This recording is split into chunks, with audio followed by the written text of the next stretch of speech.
আমরা অনেকেই Facebook page বা প্রোফাইলে বিভিন্ন ধরনের বা এই ধরনের কিছু এআই টপিক্সের ছবি দেখতে পাচ্ছি। আর এই এআই ছবি আপনারা কিভাবে তৈরি করবেন, অবশ্যই আজকের ভিডিওটি আপনাদের জন্য। আর এই ধরনের ছবি করতে হলে আপনাদের ফোনে অবশ্যই চ্যাটজিপিটি বা জেমিনি অ্যাপস থাকতে হবে।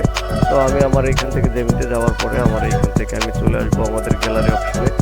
তো গ্যালারি অপশনে আসার পরে আমার এখান থেকে যে কোনো একটা ছবি নিতে হবে। তো ছবিটা আমি আমার এখান থেকে সুন্দর করে একটা ছবি নিব। তো ছবিটা নেবার পরে আমি এখান থেকে দেখেন অ্যাড নেওয়া আছে, আমি অ্যাডে ক্লিক দিব। তো তারপর এখানে আমার কিছু টেক্সট লেখা আছে বা টেক্সট লিখতে হবে।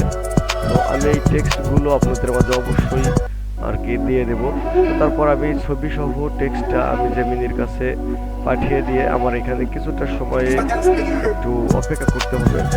তারপর আমার এখান থেকে দেখবেন যে আমাকে সুন্দর করে তারা তাদের পছন্দের মতো একটা আর কি ছবি বানিয়ে দিয়েছে। আর অবশ্যই নতুন নতুন আপডেট পেতে আমাদের ফেসবুক পেজটিকে ফলো করুন। ধন্যবাদ সবাইকে, ভালো থাকবেন। দেখা হবে নতুন আপডেট একটা ভিডিওতে।